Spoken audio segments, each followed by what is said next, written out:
Christopher and Kunku back and available to play? No, Cristo is still out. Reece James, is he okay? We didn't see him at training on Tuesday. Yeah, he's okay. He was ill, so he was out for Tuesday session. Yesterday, he had the session with us. Limited options from an attacking perspective this weekend. Jadon Sancho unable to play. Clearly, Nicholas Jackson won't be there either. Have you felt the need to have serious conversations with him this week after what happened on Sunday? With Nico? No, yeah, I think Nico is intelligent enough to recognize that has been an error, has been a mistake, and it's all about this. 2 wins to secure Champions League football next season. I assume at the start of this season you'd have taken that equation going into the final 2 matches. Yeah, absolutely. Yeah, I think at the beginning of the season we were, as you said, if someone said us that we need to win the last 2 games to reach Champions League spot, probably we were happy. I think overall during the season we had moments, for instance, the first 5-6 months where we were second, third, so even better. And now we are there, and we're gonna try to finish well. And considering you were second and third as late on as December, would there be disappointment if you weren't able to finish in the top 5? No, yeah, because we have been there all season and we are now there, for sure can be a disappointment. And have there been conversations with the club internally about what that would mean for you and the club if you weren't in the Champions League next season?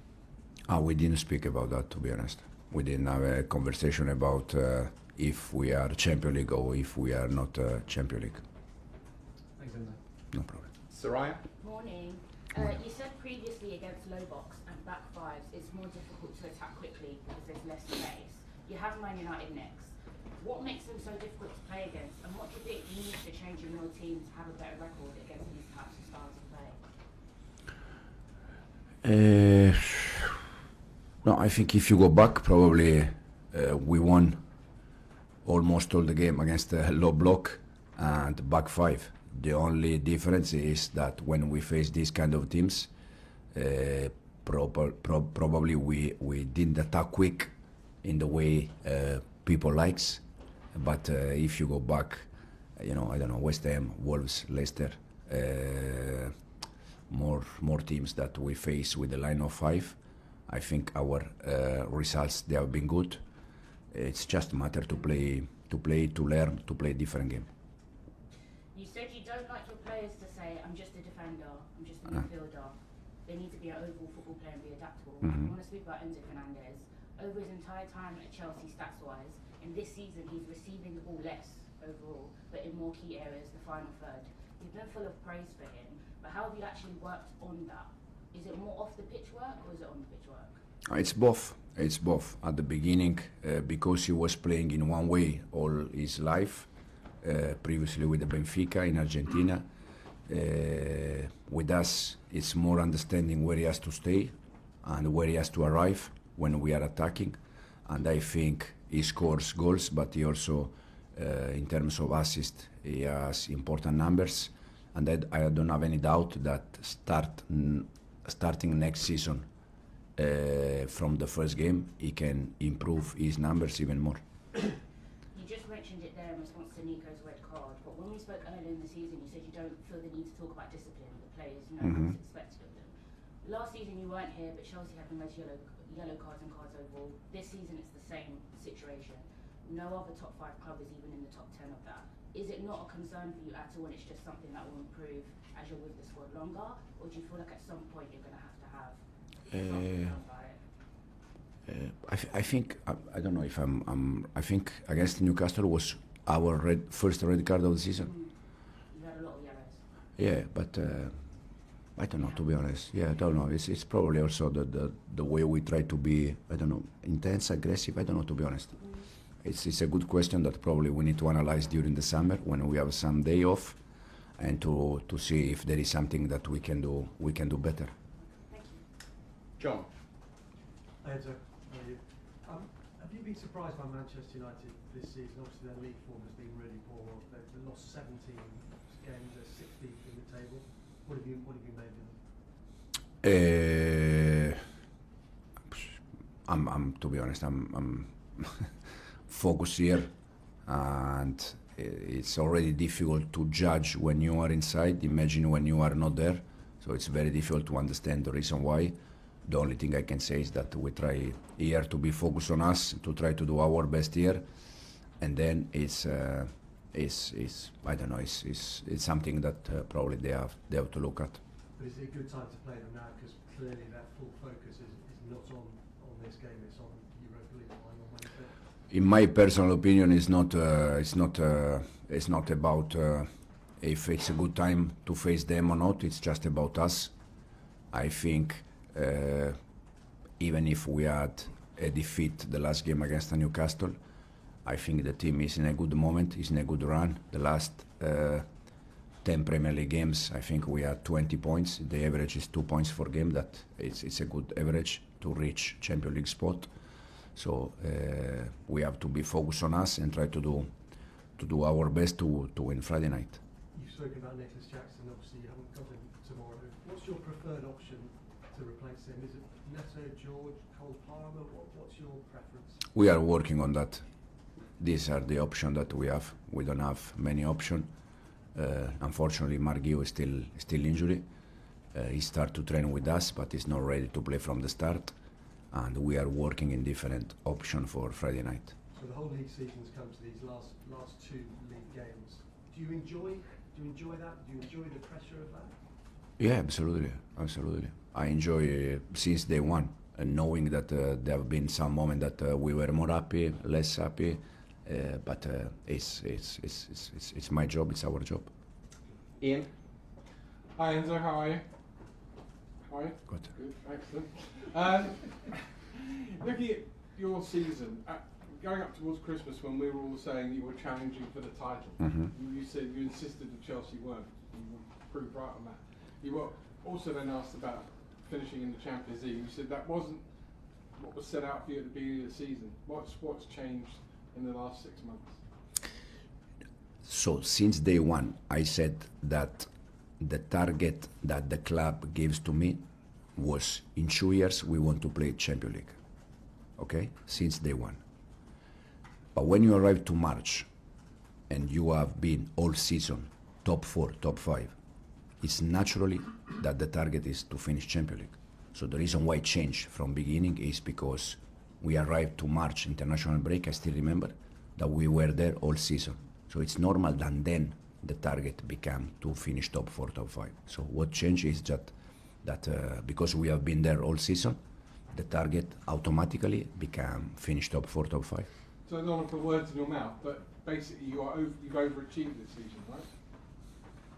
I said many times already that I think we had a good season that can become a very good season if we are able to finish top 5 and also if we are able to win the Conference League. For that to happen, both things have to happen. Yeah, you want to finish top 5 and win a trophy as well, because trophies is what Chelsea's been built on in the last 20 years. Yeah, but not in the last 2 years. It's different. In the last 2 years, 12 and 6. This is not a title. So it's not about 10 years ago, 15 years ago. Just one more small one. We've seen this week an injury to Tayo Wonge at Nottingham Forest because of the fact that now the linesmen don't put the flags up quickly and they wait till the end of the moment of play. Do you think because of what we've seen this week there should be a rule change in football and we should go back to if a linesman is confident about an offside, waving the flag quickly because obviously players could get hurt? Sometimes from outside it looks quite clear that, for instance, sometimes you can see that it's clear offside, but they wait and then they raise the flag. But it's not the first time, unfortunately, for the player. Has been a bad moment, and hopefully all the best to him, and that this is the most important thing, he's healthy. Davide? Ciao Enzo. You say no Jackson, no Nkunku, no Guyu, so you have to pick a false nine, let's call it. How does the attack change when you have a false nine as your Depends a little bit in the game plan. Against the line of 5, I prefer a real 9 because you need to attack him behind, you need the threat. Unfortunately, we don't have, so we need to find a different solution. I like fake 9, when we face line of 4, because probably you can link a little bit more, but against line of 5 you need people running in behind. But it's what it is, and we need to find some different solution. I'm pretty sure there's a pressure on you to finish top 5, and I'm pretty sure there's a pressure on players to achieve that goal. It's How yes, do you sir. handle that? Yeah, no, it's for all of us. I think it's for the club, because we said since day one that we have the duty to bring this club where this club has to be, that is top 4, top 5 this season, Champions League. And the players, they are aware, the coaching staff, we are aware, the club is aware, and hopefully we can we can finish the season there. Thank you. Rob? Hi, Enzo. Going back to Jackson, it's not the first time that he's had issues with discipline. He got 5 yellow cards last season in a ban, and they were almost all for dissent or you know, something off the board. Are you confident that he's still young enough that that's something that can be fixed in his temperament, or is it something that could, you know, affect, kind of put a ceiling on how good he can be? Yeah, no, for me it's not about, in this case, not about the age, because no matter the age you have, if you make a mistake, and then it's okay. All of us, we make a mistake, but if you make the same mistake again, probably it's not the best thing. I think, I think it's the first red card this season for us. Unfortunately, has been for Nico. And then in terms of yellow card, probably it's something serious. It's something that during the summer, because now we have no time, during the summer we need to sit and review things and to see the reason why of this yellow card, the amount of them that we can avoid, and try to improve for next season. Do you think he does have the maturity and the temperament to be Chelsea's main striker for a number of years? Yeah, I think so. I think so. Now it's normal that you know, it's normal that after red card, the light is on Nico, but overall it's something that is not about Newcastle or first game of the season. It's something that if you can avoid, it's good to avoid. And we will finish this section with Liam. Hi Enzo. You had to change things around after the red card against Newcastle. Obviously you hoped to be playing with 11 in the last 2 games rather than 10, but were there things from that second half, the way you were tactically, the way things you were able to do with the ball that you can take into those games?